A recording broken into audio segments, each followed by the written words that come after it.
Ora, boa tarde a todos. Bem-vindos a mais uma sessão, será a sétima das Voltas da Primavera, ciclo de conferências sobre literatura oral feitas por membros do Centro de Estudos Ataíde de Oliveira, da Universidade do Algarve. Esta é a sétima conferência. Ainda haverá mais uma, que será na próxima semana, dia 15 de maio. Esta sessão é, como sabem,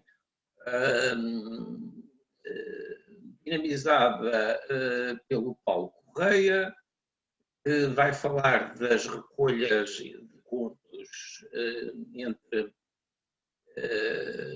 imigrantes portugueses que residem nos Estados Unidos, e penso que também no Canadá, enfim, na América, pelo menos é assim que está no título.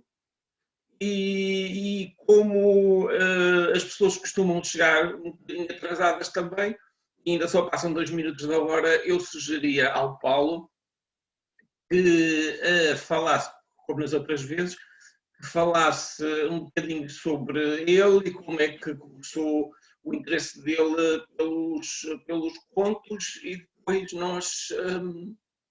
eu faço uma brevíssima apresentação, caso seja necessário, caso ele tenha deixado alguma coisa sem dizer na apresentação, nestas palavras iniciais dele, e depois começamos então a sessão. Ok, Paulo? Portanto, faz favor quando quiseres.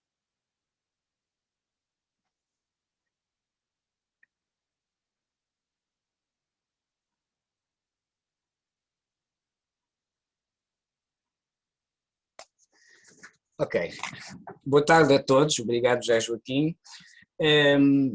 Portanto, quanto ao meu interesse pela literatura oral, já vem desde de criança, através de um contacto muito próximo entre a minha pessoa e a família da minha mãe, portanto, nomeadamente num sítio rural perto da Vila do Olé, portanto, nos arrabaldes rurais de Olé, onde, portanto, as irmãs e os irmãos da minha mãe eram bastantes, eram 7, e sabiam todos histórias, e depois a minha avó também, quando já não podia ficar sozinha no seu monte algarvio, portanto monte no sentido de fazenda, de uma casa agrícola com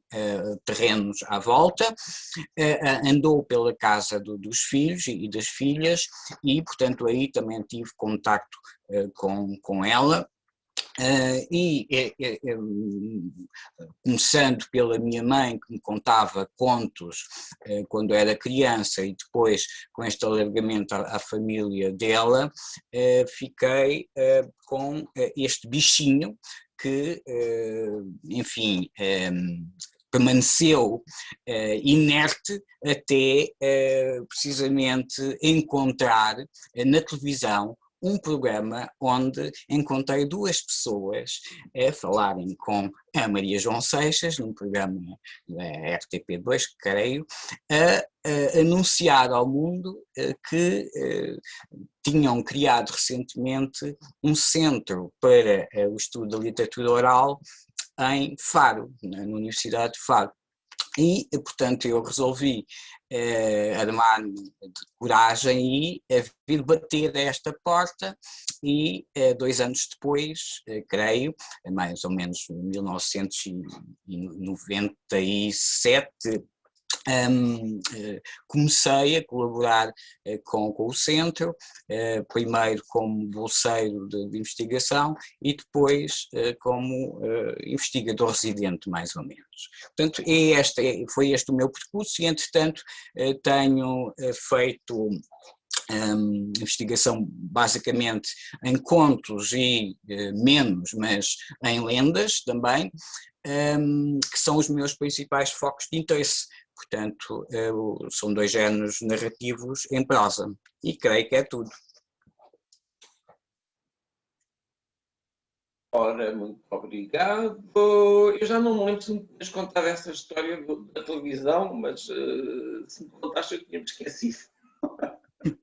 Quem diria, aquilo foi havia na altura um programa, era na RTP2, era à noite, e que era a Maria João Seixas, e ela convidou a Isabel Carrilhos, não era? Que era na altura a pessoa que estava a literatura oral na Universidade do Algarve. E a Isabel convidou a mim e fomos de facto os dois lá à televisão, e a Isabel falou de contos, obviamente, era interessada na altura, enfim, tudo interessa a Isabel. E eu falei um bocadinho do romanceiro, lembro que na altura era o único género que eu sabia alguma coisa. E quem diria, às vezes há coisas assim que se passam na vida das pessoas, não é? Que fazem assim coisas, conferências, ou às vezes escrevem uma coisa qualquer, breve, não sei o quê, quem sabe, e às vezes tem como é que se diz? Umas consequências tão importantes, não é? Como foi neste caso. Depois Isabel, de facto, fez um como é que se diz? Um projeto para se fazer um arquivo dos pontos, não é? O Paulo não falou nisso, mas enfim, o Paulo no início, naquele projeto que ele falou, em que ele colaborou no início, era um projeto enfim, que acabou por demorar 10 anos, e que tinha como base fazer um arquivo de tudo o que houvesse, que soubesse, que conseguisse pesquisar de contos na tradução oral portuguesa, já publicados, enfim, também foram-se acrescentando versões inéditas. E pronto, e depois daí saiu um primeiro volume, não é? Em que o Paulo colaborou também, um volume em inglês, e depois mais tarde o catálogo, enfim, aquele catálogo que as pessoas, alguns pelo menos que aqui estão, conhecerão, que é um grande catálogo, enfim, um duplo tijolo, muitíssimo mais rico do que o primeiro catálogo. E aí o Paulo já aparece como autor, como coautor com a Isabel Carrilhos, e há muito pouco tempo o Paulo entregou uma espécie de continuação desse catálogo, enfim, portanto, com muito mais, enfim, muitas versões que, entretanto, foram sendo dadas a conhecer. E o Paulo ele também não disse, ele é licenciado em antropologia e é precisamente na antropologia que ele dá aulas em 2 cursos da Universidade do Algarve e, além disso, pronto, tem participado sempre nas voltas da primavera, tem feito publicações em congressos e palestras, enfim, em vários lugares de Portugal, e tem publicado artigos. E agora está aqui para nos dizer, dar novidades sobre uma coisa que, imagino eu, a maioria das pessoas não conhecem, que são estas recolhas inéditas, de que eu próprio sei, aliás, pouquíssimo, de contos feitos na América, penso que por Manuel da Costa Fontes, ou seja, pelo menos um dos autores será, imagino que seja esse. E pronto, já passaram 10 minutos da hora, acho que é a altura de começarmos. Paulo, quando quiseres. Obrigado. Eu queria compartilhar só, em primeiro lugar, aqui esta imagem, um slide que eu fiz para divulgar e que só coloquei no Facebook esta manhã, mas de qualquer maneira que serve como uma espécie de folha de rosto desta conferência. Portanto, vou falar então sobre os contos tradicionais contados por imigrantes portugueses na América, mas, entretanto, gostaria de introduzir o tema com dois pontos prévios. O primeiro, irei falar sobre a literatura oral entre os migrantes, em geral, e a sua importância. Portanto, quando eu falo em migrantes, falo em imigrantes e imigrantes. Portugal sempre foi um país de emigrantes, durante pelo menos as descobertas, desde o início das descobertas, que milhares de portugueses têm abandonado Portugal em busca de melhores paragens. Portanto, a imigração portuguesa sempre foi uma imigração económica, sempre fomos um país pobre, para além de outros motivos, para além do querer enriquecer através do comércio, também havia um motivo religioso, mas juntamente com esses motivos nós levámos a outras paragens do mundo a nossa literatura oral, os nossos costumes, entre os quais obviamente figuram a literatura oral. Eu considero que os primeiros emigrantes, não nesta categoria, mas a imigração forçada, portanto, foram os judeus sefarditas, e isto logo nos finais do século XV. Isso começou a acentuar-se depois com o édito de Dom Manuel de expulsão dos judeus. Os que ficaram cá tiveram que ser, obviamente, convertidos à força, à fé cristã. E os que saíram do país encontraram, principalmente no Império Otomano, Norte da África, portanto, zonas onde o islamismo se tinha implantado, um acolhimento bastante grande, portanto, uma tolerância de culto religioso que os levou a fixarem-se aí. Também se fixaram no norte da Europa, nomeadamente na Holanda, outro país também muito multicultural desde muito cedo, e que recolheu esta etnia que contribuiu bastante para o desenvolvimento económico do seu país, e com o avançar dos séculos, os judeus de origem portuguesa também passaram para o outro lado do Atlântico e fixaram-se, por exemplo, no Brasil, na Nova Amsterdão, que depois deu origem à Nova Iorque, portanto, primeiro com a colonização holandesa, depois com a colonização inglesa. E com isso tudo os sefarditas sempre mantiveram a sua literatura oral na língua que eles falavam na Península Ibérica, que era o ladino, isto é, o judeo-espanhol. Portanto, tinham umas palavras espanholas, umas palavras portuguesas e outras palavras em hebraico. Portanto, era uma língua miscigenada.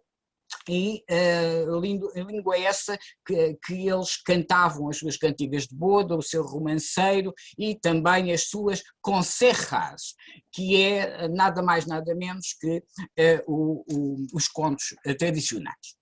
E, portanto, ainda hoje é possível, existe um catálogo só de contos sefarditas, de uma autora americana, mas também de origem judaica, Regineta Abucha, que compilou nesse catálogo uma série de versões e deu tipos a essas versões que nós encontramos ainda, é possível encontrar em Portugal e em Espanha. Portanto, isto quer dizer que ficou cá algo que esses judeus sefarditas levaram desde o século XV lá para fora e mantiveram essa tradição. Depois, a partir do século XVI, nós chegámos à Índia, fizemos esta ligação periódica por via marítima e ao som da pimenta, ao cheiro da pimenta da Índia, o reino quase que se despovoou, o reino português. Portanto, numa célebre frase de um autor pimentista. Portanto, lá foram os portugueses formar um novo reino, um vice-reino na Índia, em Goa, com sede em Goa, e que lá permaneceu até 1952, creio, com a invasão, a tomada pelo exército indiano desta ex-colónia portuguesa. Depois, esta migração para a Índia foi esmudecendo e foi substituída pela migração em massa para o Brasil. Portanto, séculos XVII, XVIII, tivemos então uma migração muito grande para o Brasil. E essa migração arrefeceu precisamente quando o Brasil obteve a sua independência, e é claro que o ponto mais alto da imigração para o Brasil foi precisamente também uma imigração forçada da própria corte, o rei, que se mudou com as invasões napoleónicas para o Brasil e quando voltou a Portugal, em 1920, o seu filho deu o grito do Ipiranga e, portanto, o Brasil tornou-se independente e com isso os portugueses também começaram a encontrar novos caminhos para emigrar. E, portanto, essa imigração, século XIX, princípios do século XX, foi essencialmente a América do Norte, portanto, Canadá e Estados Unidos. E só a partir dos anos 50, 60 é que, por motivos económicos, claro, mas também por motivos políticos, os portugueses começaram a emigrar para alguns países da Europa, nomeadamente França, Alemanha, Suíça, Inglaterra e um pouco também alguns países nórdicos. Dito isto, portanto, já iremos depois pegar na linha da imigração para a América do Norte, mas antes gostaria de, enfim, dizer algumas palavras sobre o nosso interesse pela literatura oral quer dos imigrantes com I, quer dos emigrantes com E. Estas recolhas são muito parcas, portanto nós não temos uma tradição neste sentido, basicamente a esmagadora maioria das recolhas feitas desde o boom do século XIX, portanto o interesse devido a temáticas identitárias, portanto para descobrir, enfim, o que é muito nosso, que afinal é muito também dos outros.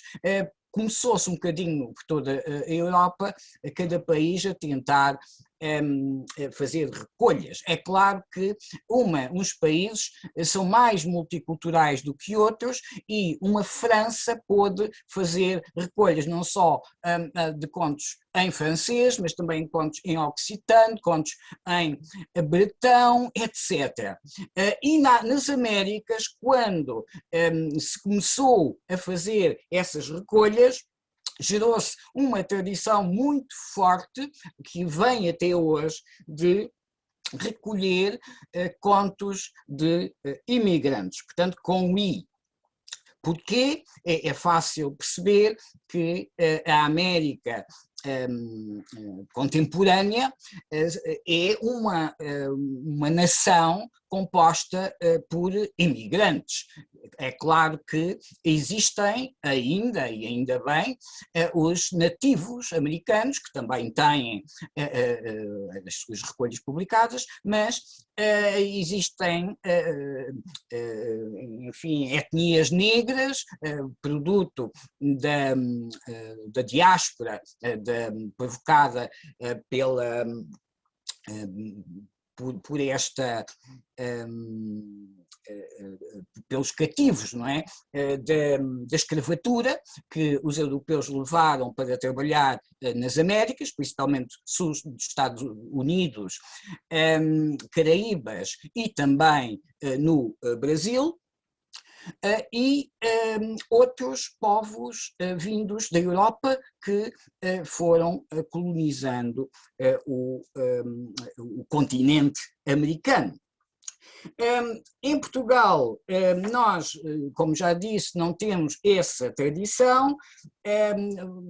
Também disse que os portugueses são essencialmente emigrantes. Recentemente começámos, com a adesão, depois da adesão à comunidade europeia, começámos a ser um país que atraiu mais imigrantes. E temos, que eu conheça, só 2 coletâneas muito pequeninas com contos essencialmente recolhidos entre imigrantes do leste europeu, portanto da Moldávia, da Bielorrússia, da Ucrânia, da própria Rússia, etc, etc.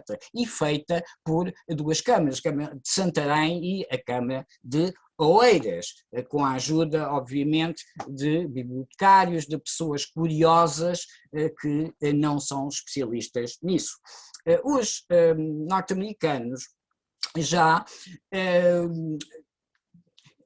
tinham feito, antes dos portugueses, recolhas entre, por exemplo, os cabo-verdianos. Esta recolha, que é originalmente publicada em 1923, é uma recolha feita entre cabo-verdianos que residiam no Massachusetts, portanto, na zona que é chamada a Nova Inglaterra. A Nova Inglaterra é um conjunto de mais ou menos 4 estados e estes cabo-verdianos que tinham nacionalidade portuguesa viviam. E já vamos ver porque é que eles estavam lá. Uma última palavra sobre a importância dos contos dos imigrantes, quer com I, quer com E, porque mostra, ou pode mostrar, determinadas versões que muitas das vezes são diferentes devido ao contacto cultural com outra tradição contística, portanto podem adquirir não só no léxico como até na sintaxe e na própria narrativa, motivos e sequências inteiras diferentes daquelas que normalmente circulam nos países de origem. E, portanto, é uma riqueza esta para os estudos da literatura oral que, como sabemos, vive de versões e vive de estudos comparados de narrativas que aparentemente são iguais, mas que se iluminam umas às outras. Vamos então agora falar sobre a imigração portuguesa para a América do Norte, Estados Unidos e Canadá. Como introduzi há bocadinho, os cabo-verdianos foram uma comunidade muito presente na Nova Inglaterra, que é esta zona aqui. Portanto, New Hampshire, Rhode Island, Maine, e que, portanto, eu vou aumentar. Exato. Essencialmente, Massachusetts, portanto, este pequeno estado que começou a encher-se de portugueses, principalmente devido à caça à baleia. Portanto, esta atividade foi muito importante para toda a Nova Inglaterra, portanto, para esta zona e principalmente este cais de New Bedford, precisamente aqui à beira do Oceano Atlântico, no estado de Massachusetts. E a caça à baleia era importante desde os finais do século XVIII, porque a baleia dava dois produtos essenciais à economia de todos os Estados Unidos da América. Por um lado, a gordura retirada da baleia, que servia para a iluminação pública e privada também, para a lubrificação, portanto servia, como hoje em dia temos o óleo, nessa altura utilizava-se a gordura de baleia. Também servia para fazer velas, para fazer sabão, etc, etc. Portanto, a gordura era um produto multiusos. Por outro lado, os ossos da baleia também eram uma espécie de plástico do século XIX nesta zona.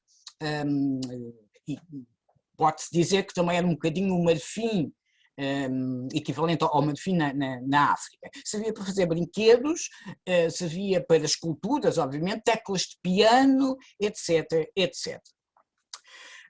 Os navios que vinham para estes portos, normalmente ao atravessarem o Atlântico, costumavam abastecer-se nos Açores e em Cabo Verde. Daí que estas zonas sejam as zonas principais de emigração para os Estados Unidos, pelo menos nesta primeira fase. Também, como esta atividade é uma atividade muito dura e os americanos não queriam fazê-la, então recrutavam imigrantes de fora e começaram a recrutar, em primeiro lugar, baleeiros dos Açores, que tinham também uma tradição grande, nomeadamente na Ilha do Pico, e em Cabo Verde.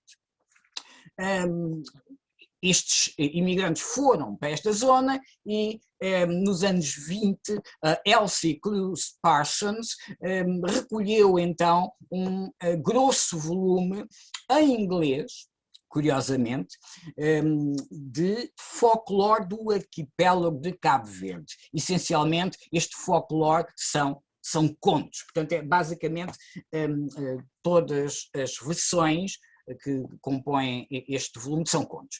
E o primeiro volume, portanto, é uma obra em 2 volumes, o primeiro volume é em inglês e o segundo volume é em crioulo, mas este volume foi depois, a pedido da investigadora, foi passado a crioulo, e o crioulo não é a língua em que foi recolhido. Portanto, estes contos foram depois reescritos para crioulo e nem todos. Mas o que nos interessa aqui, portanto, alguns catálogos e obras dizem que estes contos são contos portugueses, e não são, porque a área cultural crioula de Cabo Verde embora seja parecida, é diferente da área cultural portuguesa, e os contos são relativamente diferentes. Por exemplo, nós temos aqui contos de animais com o lobo e a raposa, e o equivalente mais próximo em Cabo Verde são os contos do lobo e do chibinho, ou do sobrinho, que não é uma raposa, que é um outro lobo, um lobinho, digamos assim. Este recrutamento depois alargou-se à Madeira, a gente da Madeira, e até a algumas zonas do continente, nomeadamente o Algarve. devido a esta zona do país conter muita gente ligada ao mar, portanto, à pesca. Em 1820 começa a crescer, portanto isto começa, esta atividade no final de 1700 e tal, mas só a partir de 1920 é que o número de portugueses já é significativo na Nova Inglaterra. E esse número vai crescendo nesta atividade até 1920. Em 1920, por causa do aparecimento do querosene, que substituiu o óleo de baleia na eliminação e da quase extinção das baleias, acabou a pesca da baleia nos Estados Unidos. Mas, entretanto, surge em 1700,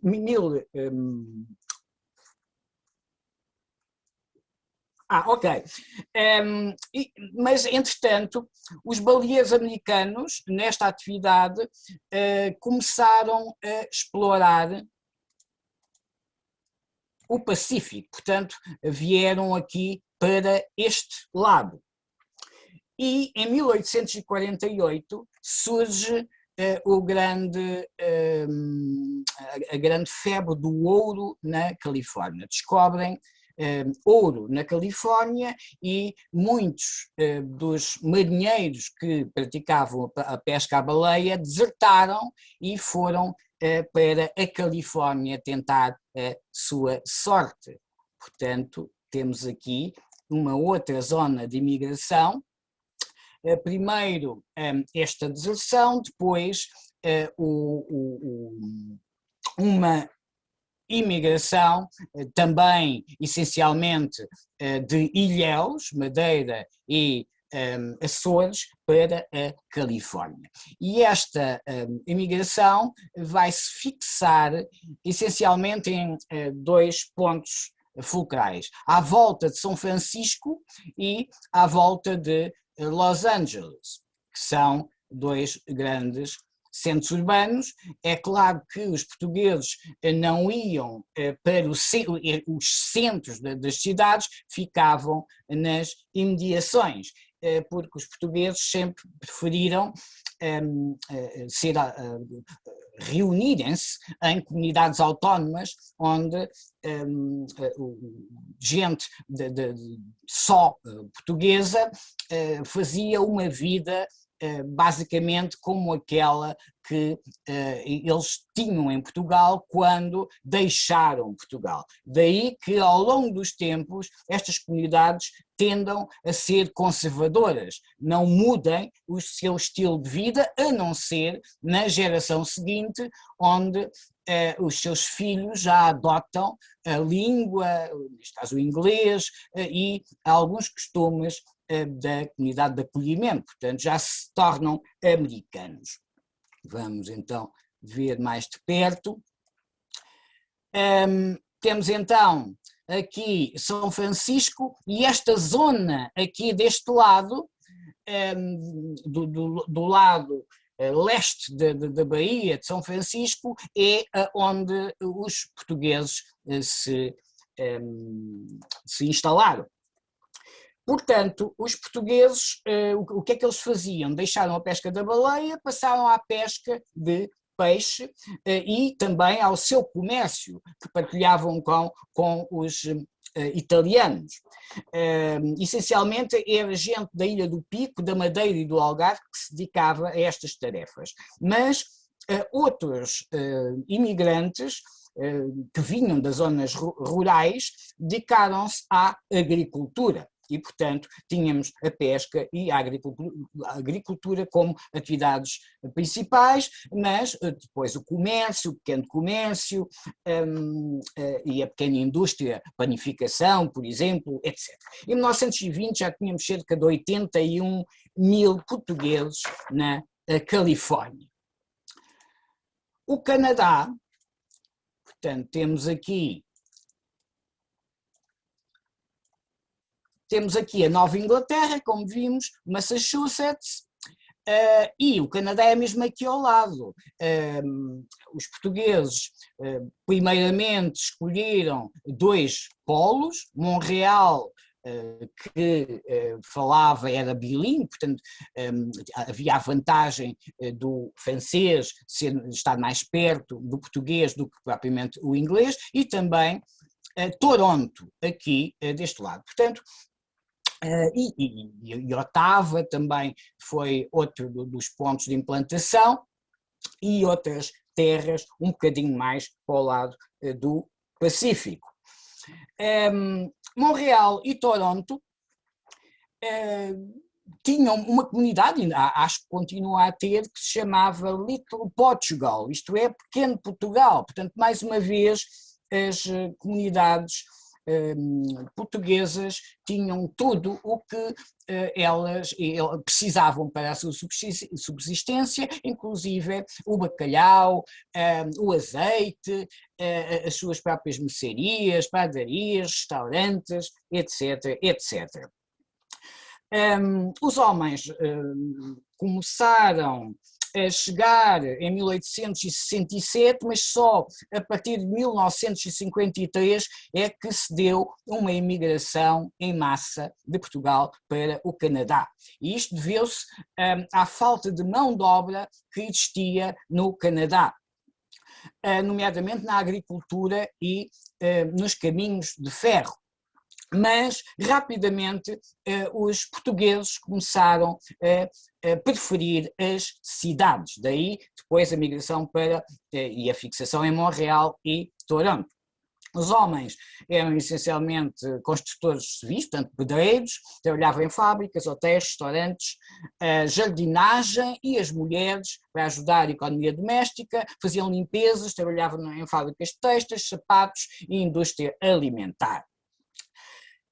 Os costumes eram conservados em casa e também ao nível comunitário, portanto comida, festas religiosas, clubes, equipas de futebol, ranchos folclóricos, portanto muitas oportunidades para contar contos e anedotas entre si, entre os membros, essencialmente, da primeira geração. É claro que os filhos ouviam estas histórias, mas rapidamente começaram a preferir os programas televisivos e de outros meios de comunicação de massas, banda desenhada, etc., em inglês, e desligaram-se um bocadinho desta tradição.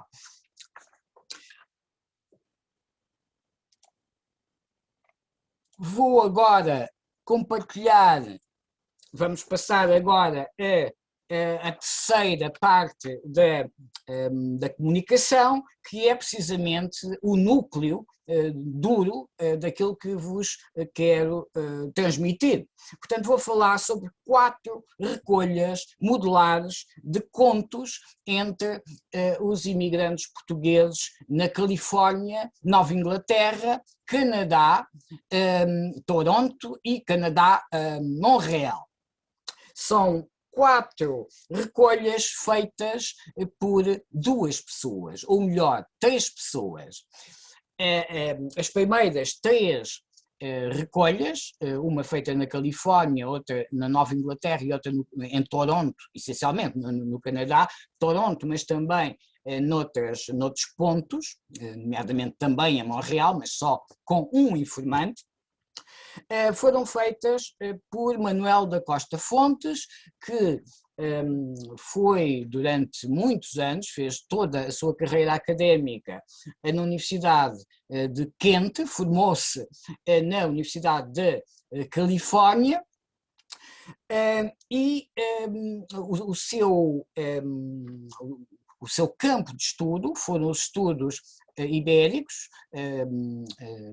nomeadamente o período do siglo de ouro de espanhol, e também a literatura oral tradicional na sua faceta do romance. Portanto, o Manuel da Costa Fontes editou durante toda a sua vida académica essencialmente romances, e deixou-nos estas 3 grandes recolhas, a que depois se vem juntar uma outra recolha também inédita de contos que ele recolheu nos Açores, na ilha onde nasceu e na ilha onde o seu pai nasceu, mas essas não vão ser abordadas, e este investigador, este professor da Universidade de Kent, vai fazer estas recolhas com a ajuda da sua mulher. Manuel da Costa Fontes era açoriano da Ilha Terceira e a sua mulher era e é, são os dois vivos, madeirense. Portanto, daí que nós iremos ver que isso teve muita importância para a recolha, porque muitos dos seus informantes são das ilhas a que onde os dois nasceram. Portanto, esta proximidade ajuda muito a criar uma empatia que depois dê origem a uma melhor recolha. Vamos começar então pelos contos da Califórnia. Manuel da Costa Fontes tinha escolhido o romanceiro como área de eleição, precisamente porque antes dele já uma investigadora americana, Joan Purcell, tinha feito o seu mestrado com uma excelente recolha de romances entre portugueses na Califórnia, mas ao querer fazer o seu doutoramento em literatura oral tradicional, o seu orientador foi o Stanley Robb, que era nada mais nada menos do que o autor do catálogo de contos tradicionais mexicanos. E para além do catálogo, fez 4 ou 5 excelentes recolhas também, editadas pela Universidade da Califórnia, de contos mexicanos. Portanto, era mais do lado dos contos que o orientador estava virado. E conseguiu convencer Manuel da Costa Fontes a que fizesse a sua tese de doutoramento sobre uma recolha de contos entre os portugueses da Califórnia. Essa recolha foi feita entre 1973 e 1975, portanto foram 3 longos anos, creio que foram os anos onde ele estava a preparar a tese de doutoramento, a tese essa que não existe publicada, só existe em microfilme na Universidade da Califórnia e foi defendida em 1975, portanto no final desta caminhada. A tese contém 50 contos. Mas depois Manuel da Costa Fontes alargou, fez mais recolhas, graças a uma bolsa de investigação, e conseguiu chegar às 91 versões. Esta coleção, que se mantém ainda inédita, embora brevemente, creio, seja impressa, portanto, em livro, através de uma nova editora que vai aparecer, portanto, vai ser o primeiro livro editado por essa editora, e estas 91 versões foram recolhidas da boca de somente 26 informantes. Em relação à recolha feita em Nova Inglaterra, esta designação é, acho que, demasiado lata, embora seja a designação que aparece na folha de rosto da recolha inédita, mas, basicamente, esta recolha foi feita em Taunton, portanto, no Massachusetts, e 80 e, deixem-me só verificar, eu já vos digo isso mais logo, mas já agora, 81 contos dos 94, foram recolhidos da boca de um único informante, chamado Guilherme Alexandre da Silveira, um antigo baleeiro que nasceu na Ilha do Pico. E nesta Ilha do Pico, este informante e muitos outros foi gravado pela Joan Purcell, que foi a tal investigadora que recolheu os romances romances portugueses na Califórnia. Ficou entusiasmada com a qualidade da literatura oral destes imigrantes e resolveu vir à terra de origem deles, recolher romances a todas as ilhas dos Açores. E então esteve durante 2 anos, 69-70, a fazer recolhas com gravador de fita, e para além dos romances recolheu muitos outros géneros, inclusive muitos contos. E entre os seus informantes estava este Guilherme Alexandre da Silveira, que depois foi outra vez entrevistado e gravado do outro lado do Atlântico, já depois de ter emigrado para os Estados Unidos, para Taunton, e contou basicamente o seu repertório, que mais conto, menos conto, era composto destas 81 versões. Portanto, Nova Inglaterra tem esta recolha de Nova Inglaterra, compõe-se de 94 versões no total, de somente 5 informantes, entre os quais este Guilherme da Silveira. Em relação à coleção do Canadá, recolhida pelo Costa Fontes, temos, e é preciso dizer também que a coleção de Nova Inglaterra foi recolhida só no ano de 1978. Em relação à coleção do Canadá, basicamente é uma coleção feita quase maioritariamente gravada em Toronto e em 2 épocas, em 1976 e em 1984. Destas recolhas, portanto, o Costa Fontes conseguiu obter 167 versões de 28 informantes. Portanto, temos aqui uma maior riqueza em termos de número de versões, apesar de estas versões, como já iremos ver, serem mais curtinhas, mais pequenas, porque contêm menos contos complexos, contos maravilhosos e contos novelescos. Depois, este é o contraste que nós temos aqui, temos uma nova coleção de contos recolhidos no Canadá, feita em Montreal, por uma aluna da Universidade do Algarve, que escolheu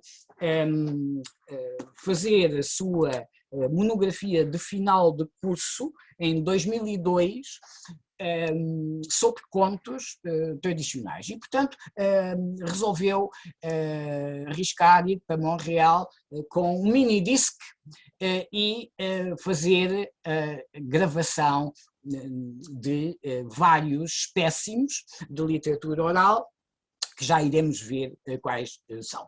Portanto, esta última recolha, foi feita entre setembro e novembro de 2001, para depois a monografia ser apresentada na Universidade do Algarve em 2002, portanto, um ano a seguir. Esta recolha é a maior destas 4, com 180 versões da boca de 59 informantes. Enquanto que as coleções da Califórnia e da Nova Inglaterra eram essencialmente açorianas. A do Canadá já continha, do Canadá recolhida em Toronto, já continha alguns informantes do continente, e a de Montreal contém informantes imigrantes vindos de todo o continente, basicamente, com exceção das grandes cidades, enfim. Mas temos um alargamento das proveniências. Vamos então agora analisar que géneros ou que subgéneros de contos é que aparecem nestas coleções. A coleção da Califórnia, temos uma grande preponderância de contos maravilhosos, que são os tais contos complexos, os tais contos onde se fala de reis e princesas, de objetos maravilhosos, de lutas com seres sobrenaturais e de um final feliz, onde o rapaz, o herói pobre, em princípio, casa com a heroína rica e, portanto, sobe na vida. Se nós compararmos, portanto, de coletânea para coletânea, vamos vendo que, à medida que vamos avançando no tempo, desde 1973 até 2001, o número de contos maravilhosos recolhidos vai decrescendo, com exceção aqui de Nova Inglaterra, devido a esta presença hegemónica do Guilherme da Silveira, que tinha um grande número de contos maravilhosos no seu repertório. Depois, o Canadá, 18, e Canadá, Montreal, recolhidos pela Ana Azevedo, somente 4 contos maravilhosos. Em relação aos contos de animais, que põem em ação animais que falam e que se comportam como seres humanos, tentando tomar a dianteira, tentando enganar-se uns aos outros, contos estes que colocam os animais menos poderosos, mas mais inteligentes, a ganhar aos outros, portanto, um género vindo, digamos assim, da fábula, da antiguidade. Vamos ter, então, uma penúria muito grande de contos de animais, quer na Califórnia, quer na Nova Inglaterra. O Costa Fontes atribui este facto a os ilhéus dos Açores contarem muito poucos contos de animais. Não sei se isto será verdade ou não, não fiz nenhum estudo, mas é possível. Depois, os informantes do Canadá vão aumentar esse número. Os contos de animais já basicamente temos o mesmo número de contos de animais que de contos maravilhosos, recolhidos em Toronto, e em Montreal vamos ter que os animais superam os contos maravilhosos. Em relação aos contos religiosos, que são aqueles que põem em cena seres, personagens vindos da religião oficial e que normalmente têm um pendor educativo para a moral cristã, portanto, com seres divinos a punirem ou a darem a sua bênção a quem se porta mal ou quem se porta bem.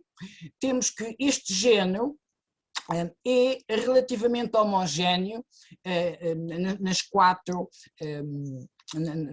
recolhas. Portanto, temos 4, 6, 7 e 6 contos religiosos. Portanto, parece que, apesar de haver muitas mulheres como contadoras, basicamente metade, há aqui uma grande paridade, metade dos contadores são do sexo masculino e outra metade do sexo feminino. Não há assim grandes discrepâncias entre estas quatro coletâneas. Já em relação aos novelescos, eles são importantes para as primeiras 3 coletâneas, o que também mostra que com o passar do tempo, já que os contos novelescos também são contos complexos, contos que demoram muito tempo a contar, é preciso tempo, é preciso as comunidades terem ocasiões para que possam contar estes contos sem interferências da vida trepidante das grandes cidades, e vão decrescer na recolha feita em Montreal pela Ana Azevedo. Em relação aos contos do Og Estúpido, também se verifica a tendência normal, que é para se deixar de contar este tipo de contos que põe essencialmente em cena um gigante e um rapaz, em que o gigante é normalmente um patrão e o rapaz um empregado que se sente que o seu trabalho é explorado e, portanto, vai inverter a coisa e, tal como nos contos animais, vai levar a melhor sobre o patrão. Estes contos vão decrescer a um tal ponto que, e de uma forma muito progressiva, que na coleção da Califórnia aparecem 11 contos do Og Estúpido, na de Nova Inglaterra 8, na de Toronto 4 e na do Canadá 0. Portanto, não há nenhum conto deste subgénero a ser recolhido. Já em relação aos contos jocosos, vamos ter uma surpresa, é que realmente em todas as coletâneas eles aparecem em grande número. Os contos jocosos são contos para rir, contos que estão muito perto das anedotas, só que como existe uma diferença, que normalmente são um bocadinho maiores e existem em mais que um país, portanto são tendencialmente universais, tal como os outros contos. Portanto, temos 30 contos recolhidos na Califórnia, 32 na Nova Inglaterra, 65 no Canadá e depois 38 em Montreal. Talvez seja o subgénero contístico mais importante para os imigrantes, porque é aquele que se conta normalmente em ambientes de convívio, portanto conta-se umas anedotas para desanuviar, para passar o tempo, anedotas entre mulheres, anedotas entre homens, anedotas de taberna, anedotas até em funerais, etc, etc. Portanto, várias tradições que existem em relação a estes ambientes para contar contos. E, por último, os contos formulísticos, que são aqueles utilizados muitas vezes pelas populações mais com menos idade, portanto, crianças, e que estão também algumas vezes associados a jogos infantis.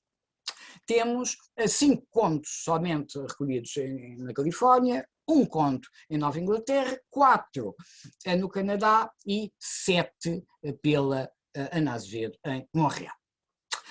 Isto são os contos classificáveis. Depois temos então as anedotas, que estão ligados, obviamente, de muito perto aos contos jocosos, mas que são tendencialmente mais curtas, têm só a intenção de fazer rir com a última frase, é aquela que desperta o riso, e portanto são mais espúrias. Temos 20 anedotas recolhidas na Califórnia, 1 anedota em Nova Inglaterra, 12 anedotas no Canadá e 95 anedotas em Montreal. Portanto, somando o número de anedotas aos contos jocosos, podem ver que realmente este é o grande o grande ramo da literatura oral que os imigrantes preferem. Depois temos as lendas, e aqui nas lendas temos o contrário, temos que os informantes da Califórnia não contaram nenhuma lenda. Em Nova Inglaterra houve 7 versões recolhidas, em Toronto uma lenda só, e em Montreal 18 lendas.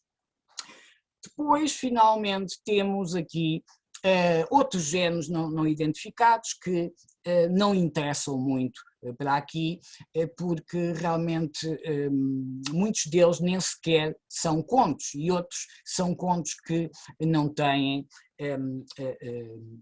não estavam completos e, portanto, não foram incluídos na contagem.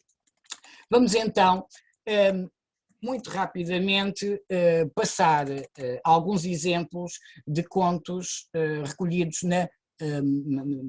nas várias áreas da América do Norte. Começamos pela Califórnia. A Fossura do Morto. Era um casal, marido e mulher, e agora a mulher tinha o costume de fazer o jantar. Mas quando fazia o jantar, provava, que no fim ficava sem jantar para o marido. E um dia ela comprou uma fossura. Sabe o que é uma fossura do porco? E ela guisou-a e amanhou-a, mas gostou tanto que quando foi perto do marido, chega à casa, ela já não tinha nada, só ela foi ao cemitério e de noite foi lá um defunto e tirou a fossura do defunto, veio para casa e guisou-a e agenciou mais o marido. A razão é que ela vai se deitar e depois de estar deitada, lá de roda da meia-noite, senta assim: ó Maria Sofia, dá cá a minha fossura, foste buscar à borda da sepultura, olha que eu estou no quarto de entrada. E ela fica muito assustada e diz assim: ó Manel, tu estás ouvindo uma voz? Estou lá a ouvir nada, mulher, larga-me da mão, quero dormir. Depois dali a instante: ó Maria Sofia, que o nome dela era Maria Sofia, dá cá a minha fossura que foste buscar à borda da sepultura, olha que eu estou no corredor. E assim foi andando, foi chegando à cozinha e quando chegou à porta do quarto da cama disse: ó Maria Sofia, dá cá a minha fossura que foste buscar à borda da sepultura, olha que eu estou ao pé de ti, e pum! Portanto, é daquele tipo de histórias que serve para assustar as crianças. O personagem, este morto roubado, que se sente roubado, vai avançando e quando chega ao pé de uma das personagens faz este pu, mas este pu obviamente não é para assustar os personagens, é para assustar os ouvintes. Portanto, isto foi contado em 25 de abril de 1975 por uma senhora de 38 anos de idade, natural da Ilha Terceira, portanto da ilha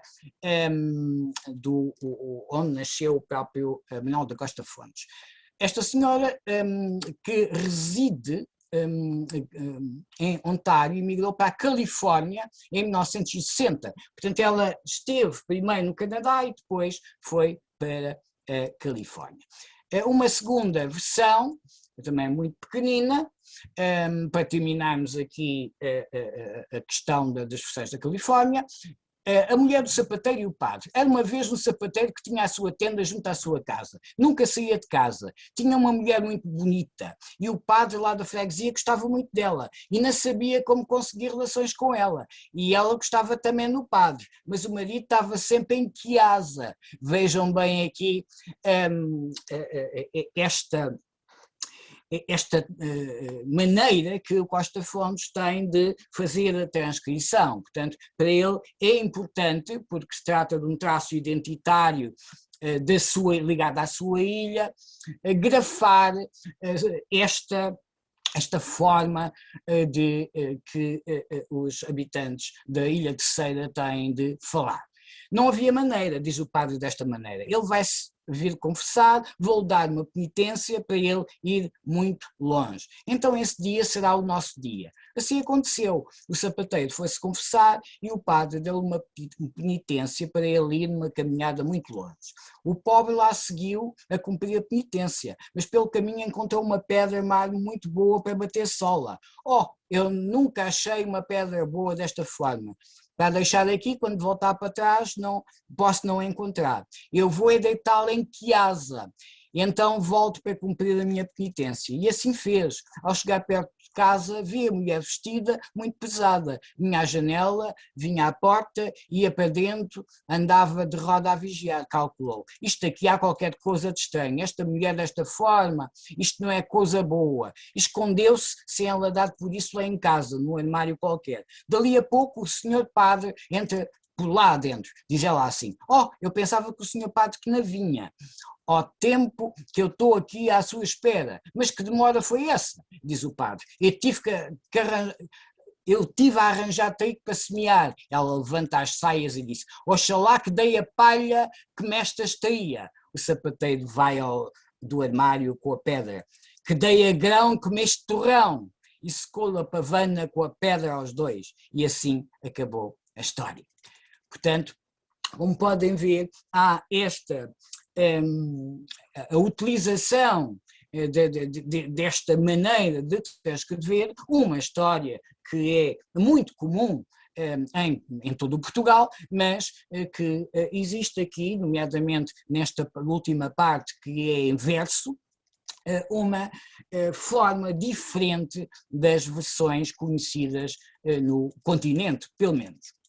Portanto, foi uma versão recitada pelo Joaquim Homem do Couto, de 49 anos, natural também da Ilha Terceira, que migrou para a Califórnia em 1962, e que era tio do entrevistador, isto é, do Manuel da Costa Fontes. Coisa curiosa é que o tio, não sei se seria por ser tio do Manuel da Costa Fontes, se por não querer que as pessoas, outras pessoas ouvissem esta história, dizia que ela era porca demais e que não queria que ninguém soubesse que o seu sobrinho tinha gravado. Nestas histórias vamos encontrar muitos arcaísmos e regionalismos. Por exemplo, eu fiz uma seleção de muitos outros que existem. Barrigueiro, este número que aparece a seguir é o número da versão da coletânea, que quer dizer comilão. Burajos, caneta, que é um açorianismo, quer dizer o demónio. Corsário, que tem o sentido nos Açores de canalha ou patife, de discreto, que quer dizer esperto nos Açores ou inteligente, reinando, que nos Açores quer dizer ralhando ou brigando. Portanto, palavras que nós conhecemos, mas que nos Açores têm uma significação diferente. Vamos encontrar nestes contos de imigrantes. Por outro lado, devido à permanência destas pessoas fora do seu país, e neste caso no meio anglófono, vai haver adoção de determinadas palavras do léxico inglês. Eis algumas: bicicleta, bairrista, barra, que é bar, portanto, uma tradução fonética, digamos assim, corte, tribunal, do inglês court, loia, do inglês lawyer, portanto, advogado, nice, boa ou bonita, smart, do inglês smart, esperto ou inteligente, so, um bordão, por conseguinte, então, well, no sentido de bem, outro bordão, yes, sim, e o bordão mais usado por estes imigrantes. You know, que quer dizer, você sabe, mas que é um bordão muito utilizado pelos ingleses, e, portanto, estes imigrantes adotaram esta forma de encontrar tempo para pensar um bocadinho a história. Enquanto nós temos outros bordões, eles adotaram estes bordões ingleses. Quanto aos informantes desta primeira coletânea de contos da Califórnia, temos duas crianças angolanas, mas que nasceram em Angola de pais açorianos e que depois foram para o Canadá, portanto só são angolanas por terem nascido lá. porque culturalmente são portuguesas dos Açores. Temos 5 informantes da Madeira. Eu vou passar muito rapidamente, porque não temos tempo para fazer mais considerações, mas chamava-vos a atenção para estas informantes que eu destaquei a vermelho, o número dos contos. Portanto, são informantes, boas informantes, isto é, ou pelo menos são informantes que têm um repertório mais ou menos extenso de contos. Portanto, temos então aqui a Madeira, 5 informantes só, 19 informantes dos Açores, portanto que estão em maioria, e temos aqui então as ilhas, São Jorge, Terceira, vamos ter aqui uma quantidade e uma qualidade também de informantes da Terceira, como já disse há bocado, muito, se calhar, por o entrevistador, o Manuel da Costa Fontes, ser originário também da Terceira. Cá temos o Joaquim Homem do Couto, que nós vimos uma versão. E, como podem ver, há aqui imensa gente da Terceira. Depois São Miguel, somente 2 pessoas. Portanto, isso basicamente esta coleção é feita maioritariamente com gente da Ilha Terceira. Depois temos o Canadá. Nesta versão, nesta coletânea, temos então uma maior diversidade. Vou-vos ler 2 versões também. E a diversidade passa pela existência de gente também do continente, neste caso de Trás-os-Montes, e mais precisamente de Miranda do Douro. Daí a versão que nós estamos a ver contém palavras em mirandês e em espanhol. O lobo e a raposa, como toda a gente sabe, são compadres. Então um dia a raposa agarrou um cordeiro. O lobo e a raposa combinaram então de ir a comer o cordeiro. Depois diz-lhe a raposa, diz: olha, compadre, hoje não podemos ir a comer, diz. Não podemos ir a fazer o jantar, diz. Porquê? Tenho um batizado. Então como é que é o batizado? Como se chama o batizado? Chama-se encomeçado. Depois fica então para amanhã. Chegou-se outro dia. Então, comadre, vamos ao batizado, diz. Vamos ao jantar, diz a raposa. Não posso ir para o jantar, diz o lobo. Porquê? Tenho que ir ao batizado. Olha, então como é que se chama este? Chama-se ameado. Então quando comemos o jantar? Manhã. Pode ser manhã. Bem, chegaram amanhã, chegaram só outro dia e disse, então comadre, ao jantar, também não pode ser hoje, disse ele. Porquê? Tenho outro batizado. Como se te chama? Acabado. Bem, chegou-se outro dia, disse o lobo. Então, comadre, vamos hoje a fazer o jantar? Vai tu lá. Eu não tenho fome, diz. Não tenho fome. Olha, vai tu lá. Quando chegou lá, havia-lhe comido o cordeiro todo o primeiro dia. Era começado, ameado e acabado, para pôr o cordeiro. Esta não está completa. Por isso, se eu estivesse ao pé de outras pessoas, lembrava-me, talvez isto diz a própria informante. É claro que ela termina no último episódio. Ela pode conhecer uma versão que prolongue este episódio, porque depois pode haver há versões onde há uma espécie de julgamento para se saber quem é que comeu o cordeiro. Só chamo aqui a vossa atenção para esta fricativa tch, que é a própria do mirandês. Portanto, temos aqui a Albertina Esteves, do Conselho de Miranda do Douro, e foi gravada em Toronto, em 11 de junho de 1984.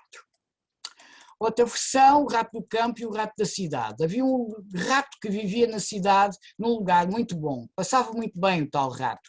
Resolveu a sair e aí para o mato. Chegou ao mato, encontrou-se com outro rato, e o outro rato estava magro e passava mal, que não tinha que comer lá. Ou depois, diz o rato da cidade, tu has de ir mais eu para a minha área, que lá passa-se bem. Depois eu vou resolver, eu vou ir e mais tu. Vieram os dois para a cidade, vieram os dois para a cidade. Chegaram à cidade, com tão pouca sorte, apareceu um cão e o cão larga-se aos ratos. O rato deu em batê-las, mas sempre achou um buraco para se arrumar. Arrumou-se e diz ao rato da cidade: eu vou-me embora, que eu aqui não estou bem, porque encontrei um cão e não quero estar aqui, diz o rato da cidade. Mas porquê? Olha, é porque antes magro no mato que gordo aqui no papo. E normalmente esta rima acabava no papo do gato, porque esta versão, em vez do gato, o informante colocou um cão como personagem, que é algo de insólito, portanto, é das poucas versões onde isto acontece, se não a única. É uma versão de um senhor já com 76 anos de idade, proveniente da Ilha Terceira, portanto a ilha do Costa Fontes. Recolhida em Ontário, portanto não em Toronto, mas é, acho que a única versão recolhida em Ontário, que fica também ali perto de Toronto, em 24 de julho de 1984. Portanto, temos aqui também, nesta coleção de contos portugueses recolhidos no Canadá, alguns regionalismos, a desbancar, quer dizer, bem como, dá vontade, encolambuchado, revezado, pouco elegante, ou malgueira, quer dizer, carinhosa, entre muitos outros. E também, obviamente, os anglicismos. Chance, no sentido de possibilidade, farm, no sentido de granja, fazenda, herdade, fazer fun, fazer pouco, ficar nice, ficar bonito, freeze, no sentido de congelar, garbage, lixo, e knife. Esta palavra, a minha tia, que emigrou para a Austrália, também me dizia sempre que, uma vez que eu fosse lá, nunca podia dizer faca, porque era uma palavra muito feia. Quando ela me dizia isto, nunca sabia o porquê e ela não me queria dizer, mas depois é que soube que a faca se soava um bocadinho como no inglês fuck. Daí que também na América do Norte esta palavra faca seja uma das primeiras palavras a ser substituída pelo equivalente em inglês knife. E oh my God, uma exclamação também típica da língua inglesa. Rancheiro, no sentido de rancher, proprietário de uma fazenda. Rancho, no sentido de fazenda, ranch. Smart, inteligente, já tínhamos visto também, na Inglaterra, na Califórnia. Fazer um trick, pegar uma partida. Yeah, no sentido de sim. You know, portanto, outra vez este bordão. Quanto aos informantes, temos então 28 informantes e com exceção deste António Gomes, que nós vimos aqui a versão, que residia no Ontário, e de uma outra informante, Silvina Branco, que residia em Montreal, todos os outros informantes foram entrevistados em Toronto. Portanto, vamos ver a composição dos informantes. Do continente, temos 4 informantes de Trás-os-Montes, onde está, onde acima de tudo brilha a Albertina Esteves, que é uma excelente contadora, sabia, ou contou pelo menos, se calhar sabia mais, 56 contos. Depois, Manuel José Lopes, de 55 anos, que esteve no Brasil e que tinha ainda um pequeno sotaque, também um excelente contador, e que contou algumas anedotas de portugueses e de brasileiros, portanto, daquelas anedotas que os brasileiros costumam contar. Portanto, há aqui toda esta influência dos sítios por onde os informantes passaram. E, por último, Joaquim Martins, portanto, muito pouca gente, mas gente, informantes que sabiam bastantes contos. Depois, uma única pessoa da Beira Alta, que só contou 3 contos, e, na sua maioria, gente dos Açores, 3 pessoas da Ilha das Flores, uma da Ilha de Santa Maria, 5 de São Miguel, onde nós destacamos aqui a Conceição Medeiros Brandão, da Ilha Terceira, também é aquela que, obviamente, muito expectavelmente, temos aqui o maior número de informantes, com estes destaques para o Francisco Machado de Castro, por exemplo, José Pereira Fischer, Blandina Coelho Medeiros, com imensos contos contados, e, por último, uma pessoa da Madeira. Rapidamente, a recolha da Nova Inglaterra. Não vos trouxe aqui nenhum exemplo, mas sim uma gravação. E esta gravação é só para nós ouvirmos o estilo, porque não vamos ouvi-lo, obviamente, todo, nem pouco mais ou menos, o Guilherme da Silveira a contar um conto, não na Nova Inglaterra, não em Taunton, mas sim no Pico, e esta gravação é uma gravação feita pela Joan Purcell. Para um homem que não queria trabalhar, era um ladrão, e tinha muita família, tinha 7 filhos, e a mulher, e aquele homem bebia, dormia, e de noite ia roidar.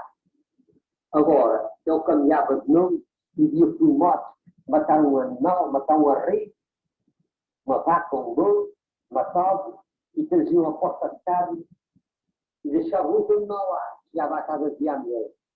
E durante uma hora era esta carne cozida para comer. E se danar coisa, é morte. Portanto, não vamos ouvir mais, mas não sei se repararam, era uma vez um homem que vivia para roibar. Cá está o oi, esta característica, uma das características, neste caso, da linguagem, do linguajar da Ilha das Flores, que é o sítio de origem de Guilherme Alexandre da Silveira. Portanto, é de longe o melhor informante, quer da Joan Purcell, quer do Manuel da Costa Fontes, e no caso do Costa Fontes, portanto, existe o registro de 81 versões. Para além desta longa recolha, temos mais 4 informantes. Portanto, temos aqui, exato, todos dos Açores. E já estamos muito atrasados no tempo. Vamos então para a última coletânea, a coletânea recolhida pela Ana Azevedo em Montreal, e que constitui um volume de anexos, portanto um volume com as transcrições de recolha da sua monografia de final de curso, intitulada A Literatura Oral na Comunidade Imigrante Portuguesa em Montreal. É uma recolha de 180 narrativas que nós já vimos há bocadinho, com a constituição dos vários subgéneros, com 59 informantes de todo o país. Vamos rapidamente dar aqui uma vista de olhos. Portanto, temos uma senhora de rabo de peixe nos Açores, com 81 anos, que preferiu não dar o seu nome e que contou uma carochinha muito, muito diferente das versões que nós costumamos ouvir. A carochinha João Vintém, quando estava a varrer a cozinha, ficou muito contente porque estava rica, e pôs à janela a ver quem queria casar com ela porque era a rainha, mas só com aquele dinheiro nada lhe valia. Depois passou o cão e ela disse: "Ó cão, tu queres casar comigo?" Eu achei um vintém quando estava a varrer a cozinha, e ele disse assim: "Quero casar contigo." E ela disse assim: "O que é que tu comes?" E ele disse: "Oh, o que o meu dono me der." E ela disse: "Não te quero, vai-te embora." Daqui a bocadinho ela tornou outra vez a pôr-se à janela a cantar. Passou agora um gato, depois o gato perguntou-lhe: estás muito contente? Porquê? Porque achei um vintém quando estava a varrer a cozinha. Queres casar comigo? E o gato disse: quero, comes. O que o meu dono me der. E assim sucessivamente foram passando outros animais. Mas chegou a vez do rato. O rato passou todo contente e disse: porquê é que cantas, carochinha? E ela disse: eu canto porque achei um dinheiro quando estava a varrer a cozinha. Agora, se quiseres casar comigo, eu sou muito rica. Diz ele: oh, quero. O que é que tu comes? Perguntou a carochinha. O que eu como? E depois falta aqui qualquer coisa, não é? Está bem, a gente vamos casar. E prepararam o casamento. Ela foi muito bonita com um vestido de folha e o João Ratão foi de casaca, de fraque, mas com uma rabiça de fora. Seu chapéu de coco na cabeça, depois foram para a igreja. Ela deixou fazendo em casa feijões no caldeirão, numa panela grande. Chegou agora a ocasião de um padre vir casar e o João Ratão lembra-se que tinha em casa os feijões e veio a casa num lance comer alguma coisinha e voltar. Mas tal foi a desgraça que ele meteu o pé e depois foi andando, caiu lá dentro. A carochinha viu-se lá desprevenida e sem o homem voltou para casa. Procurou a casa toda e não encontrou o João Ratão. E depois foi ao tacho e encontrou o João Ratão. Muito que ela chorou e sentou-se à porta da rua a chorar. E, portanto, isto é a segunda parte que é menos comum encontrar nas versões. Normalmente as versões acabam aqui com a morte do João Ratão. E é nesta segunda parte que esta versão é diferente das outras versões conhecidas também com a segunda parte. Em frente da sua casa tinha uma fonte onde as pessoas iam buscar água e em cima da fonte tinha uma latada com uvas. Depois ela... a fonte perguntou: por que choras, carochinha? E ela disse: porque morreu o João Ratão. E ela disse: eu também não dou mais água a ninguém. E a fonte secou. A vinha que estava em cima, que nunca mais teve água, também para se alimentar, que ela vive de água, a vinha também morre se não tem água. E ela perguntou: porquê é que não tens mais água, fonte? E ela disse: porque morreu o João Ratão. Daqui a um bocado vem uma senhora buscar água à fonte. Abre a fonte e a fonte nada. Diz ela assim: porquê é que não corres água? Diz ela: porque morreu o João Ratão. E ela, a senhora, vai para apanhar as uvas. Porquê é que também não dá as uvas? Porque morreu o João Ratão. A carochinha ficou animada porque toda a gente tinha pena dela e voltou para trás e foi lá viver nos seus buracos da parede. Portanto, é uma versão que obviamente segue o modelo, mas que tem personagens, neste caso personagens da natureza, e um final também diferente daquelas versões que nós conhecemos. Depois uma versão, agora passamos para as anedotas e vamos encontrar versões curtinhas que mostram algumas anedotas nós conhecemos, são muito comuns. Esta, por exemplo: duas amigas já não se viam há muito tempo, vira-se uma: já não te vejo há tanto tempo, onde é que tens andado? Ela vira-se: olha, estive em coma. Diz a outra: só o meu marido é que nunca me leva para lado nenhum. Pronto, estão a ver, é esta última frase que desperta o riso. E é algo que não é classificável dentro dos contos corsos. Temos aqui uma outra que mostra já uma característica das comunidades imigrantes, que é juntarem-se vários elementos que têm origens diferentes no mesmo local. São pessoas que são portuguesas, obviamente, mas que têm diferenças entre si, nomeadamente no falar. E essas diferenças muitas das vezes passam para estas anedotas. Neste caso, um açoriano e um continental, ambos vivendo nos Estados Unidos. São dois portugueses que se encontram nos Estados Unidos. Era um açoriano e outro era do continente. Vira-se o português do continente para o açoriano: opa, você é português? E vira-se o açoriano: não estás vendo que eu sou português? Você por acaso parecia-me ser, mas não me dava. Mas eu sou português, sou açoriano, eu sou de São Miguel. O senhor desculpe, mas eu pensava... Vocês sabem que às vezes há aqueles continentais, há aqueles portugueses do continente, alguns que vão bem engravatados, com os sapatos bem engraxados, mas por baixo não têm a sola, e põem-se lá muito aqueles. isto é, rivalidade e estas pirraças que estas pessoas têm umas com as outras. Você, desculpe, você por acaso pode ser português, mas eu sou português, você sabe, está há muito tempo aqui na América. Não, cheguei a semana passada. Olha, aqui na América estão fazendo, aqui na York, uma ponte muito grande, muito grande, muito grande, que entra um carro dentro da ponte e quando sai do outro lado está lá uma gas station para eles mudarem os pneus, que chega lá completamente com os pneus gastos. É claro, o açoriano pôs-se a coçar atrás da orelha e disse: isso é mesmo, é verdade? Ó senhor, pode-me acreditar que isto é verdade. Olha, a gente lá nos Açores está fazendo uma coisa igual. Eles vão fazer uma ponte que vai de São Miguel para Santa Maria, mas isso ainda não está pronto.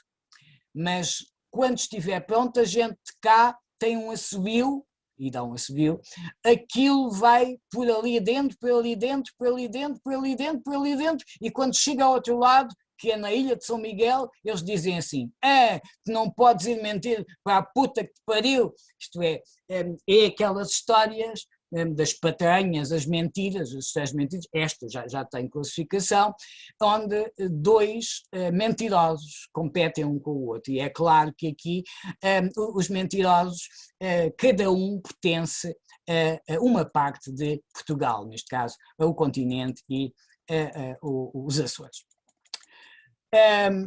A idade é menor, claro, quem conta, também se conta anedotas até aos 100, enfim, não há idade para se contar anedotas, mas os mais idosos têm melhor capacidade para contar contos que exigem mais memória, isto é, contos que eles ouviram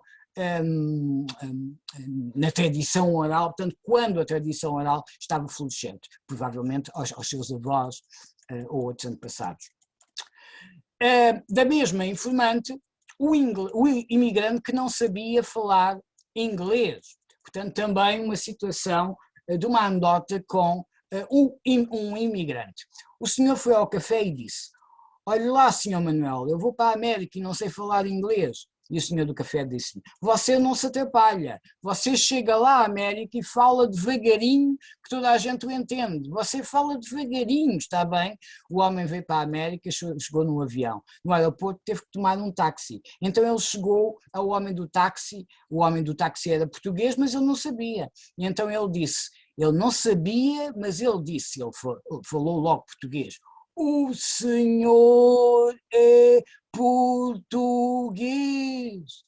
E o senhor disse: sou sim. Olha, o senhor leve-me a esta direção. E o homem agarrou na direção e disse: é para já, senhor, eu vou já levá-lo a esta direção. Mas o homem começou a olhar para ele e disse: o senhor não é de Nazaré? E o chofer disse: sou. Então para que é que nós estamos a falar inglês há tanto tempo? Porque ele pensava que falar devagarinho é que era falar inglês. Pronto, isto também é uma daquelas anedotas com imigrantes. E uma última anedota, que é uma espécie de história teológica para o topónimo Canadá. Eu tenho ouvido dizer que é assim, não sei se é, se não é. Portanto, cá está esta dúvida sobre a verdade das coisas, estamos já a transitar para a lenda.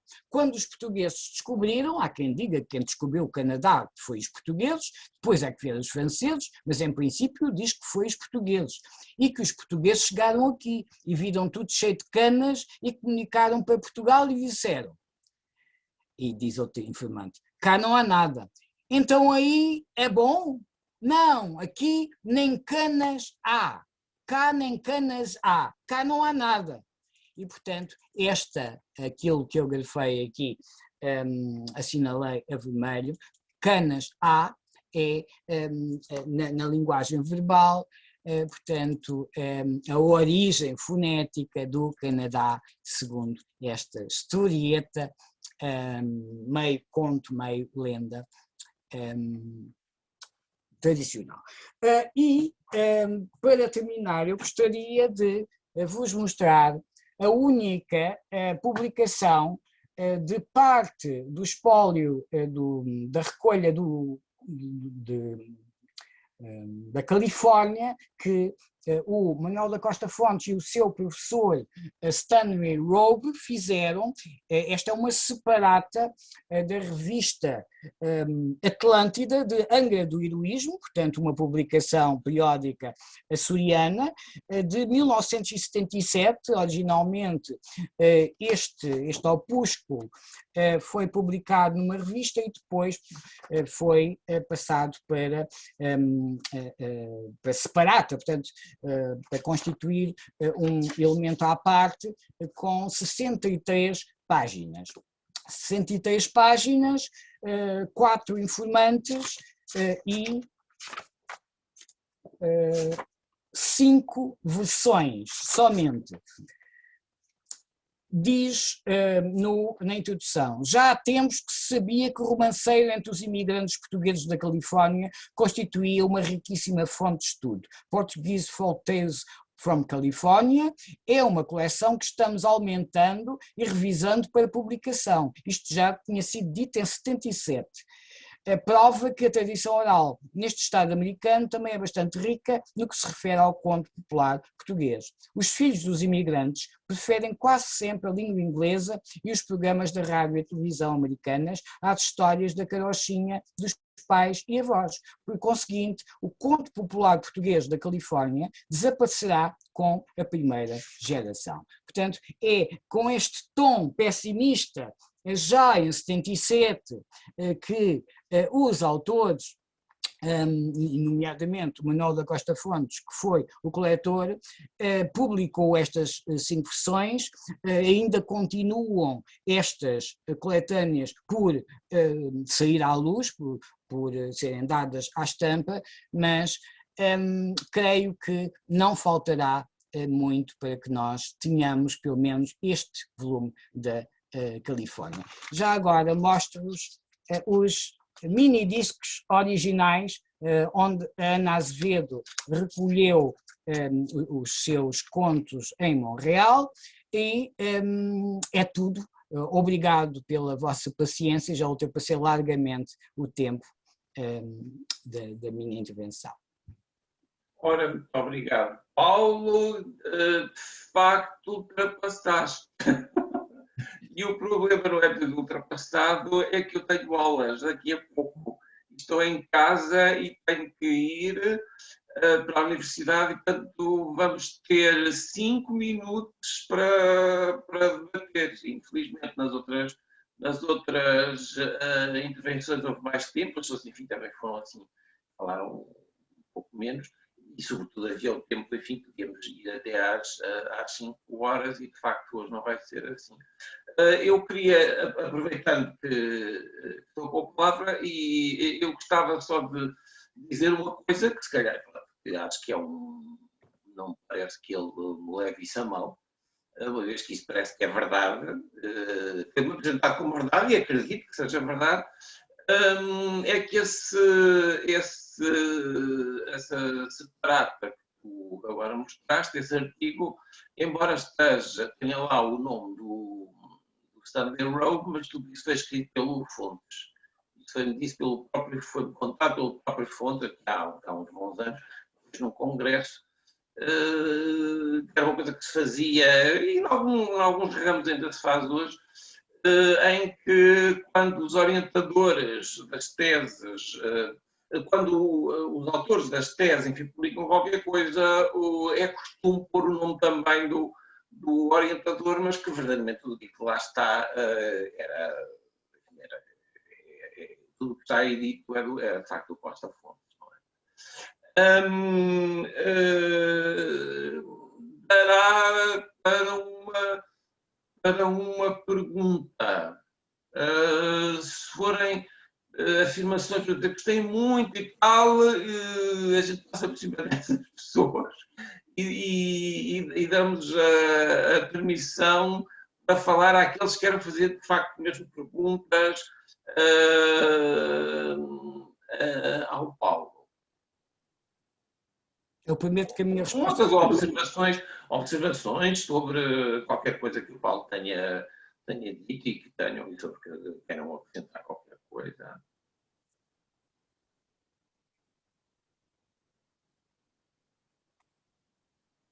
Bom, parece que as pessoas estão todas preocupadas com que eu chegue atrasado às aulas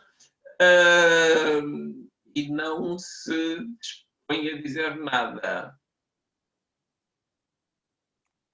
Eu só gostaria de dizer, já agora, uma vez que as pessoas ficaram com medo de falar, que é interessante, é de facto interessante aquela diferença de subgéneros, de número dos subgéneros de uma recolha para outra. De facto, isso é interessante, não é? Ao longo do tempo. Talvez também tenha a ver o facto, como tu disseste, que na recolha da Ana Azevedo há mais continentais do que ilhéus, não é? Talvez isso também tenha a ver com, porque, pelo menos aquela primeira, não é? Da tese do Fontes, parecem ser, sobretudo, açorianos, não é isso? Pois. Talvez isso também possa explicar essa disparidade de haver tantos contos maravilhosos num lado e no outro, enfim, serem um pouco, não é? Eu queria também, já agora, já que há a Lucélia e o Marco Aurélio estão entre os presentes, gostaria também de dizer que no Brasil, eu andei à procura de imigrantes portugueses no Brasil e só consegui encontrar duas pessoas, uma madeirense recolhido pelo... madeirense a viver em Piracicaba ou Sorocaba, recolhido pelo Monsenhor Castanho, Aloísio Azevedo, de pseudónimo, e também o jardineiro, que era português do Câmara Cascudo, que contou uns quantos contos e que o Cascudo juntou numa coletânea, nos melhores contos de Portugal, onde ele, enfim, foi buscar aquelas coletâneas clássicas do Coelho, do Vasconcelos, etc., e juntou também os contos recolhidos por ele Cascudo, deste jardineiro. Mas realmente é um silêncio ensurdecedor em relação aos contos de imigrantes portugueses no resto do mundo. E eu gostaria também, acho que seria interessantíssimo encontrar contos de imigrantes desta última leva, portanto dos imigrantes para a Europa, imigrantes que vivem na França, na Alemanha, Inglaterra, Suécia, Suíça, etc, etc. Portanto, para ver realmente se eles mantiveram as tradições, se houve modificações das versões, contaminações com outras possíveis versões locais, etc.